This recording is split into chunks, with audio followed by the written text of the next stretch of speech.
Hello mga mami! For today's vlog, nag-init tayo ng ating kawali at naglagay ng mantika.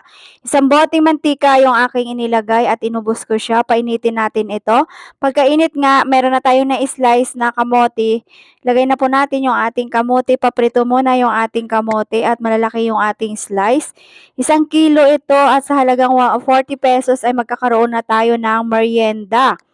Ilagay na po natin lahat dyan at balibaliktarin lang po natin yung ating kamote para hindi ito masunog.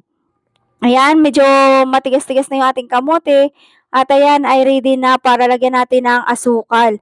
Naglagay ako ng brown sugar, kalahati lang siya sa, yung 1/4, hinati ko lang siya sa kalahati at ayan, ilagay na po natin dyan. Ipailalim lang natin yung asukal, wag muna nating haluin, antayin lang natin na mag-caramelize yung ating asukal, tsaka natin haluin sa ating kamote. Ayan, medyo nag-caramelize na nga yung ating asukal at ayan ay balik-baliktarin na natin siya para hindi masunog yung ating kamote. At ayan na po guys, magdidikit na po yan sa ating kamote. Ayan, halo-haloin nyo lang siya ng maigi para madikitan din ito ng asukal.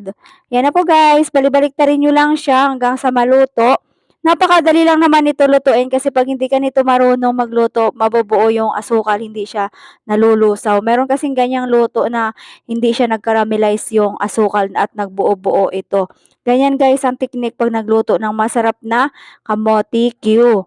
Balibaliktarin nyo lang siya guys hanggang sa maluto at pagka naluto na yan, pwede na tayo mag-merienda. Napakasarap nito pang merienda mga mami. Paminsan-minsan, hindi puro laga lang yung gawin natin sa kamote, pwede natin gawin siyang kamote Q at pwede rin naman natin ito pagkakitaan, pwede nating itinda yung ating kamote dahil napakasarap nito talaga pang merienda. Ayan, nilagay ko muna siya sa gilid para tumulo ang kanyang mantika at inilagay ko na rin ulit yung ating natira pang kamote.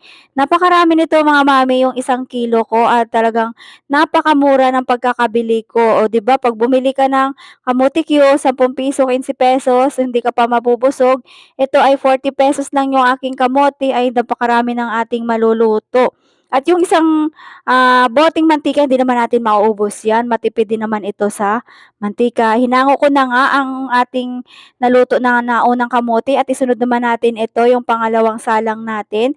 Ganun pa rin yung ating gagawin. Halu-haluin natin at ayan, nilagyan na ng asukal at ilipat na sa lagayan pagka yan ay luto na. Ganyan lang kabilis magluto ng merienda. O, di ba? Napakasarap naman nito. Meron kang kape o kaya soft drink, solve na yung merienda natin ngayong araw. O, hanggang dyan lang muna guys. Maraming salamat sa mga nanood ng aking vlog. Paki-share naman. Bye-bye.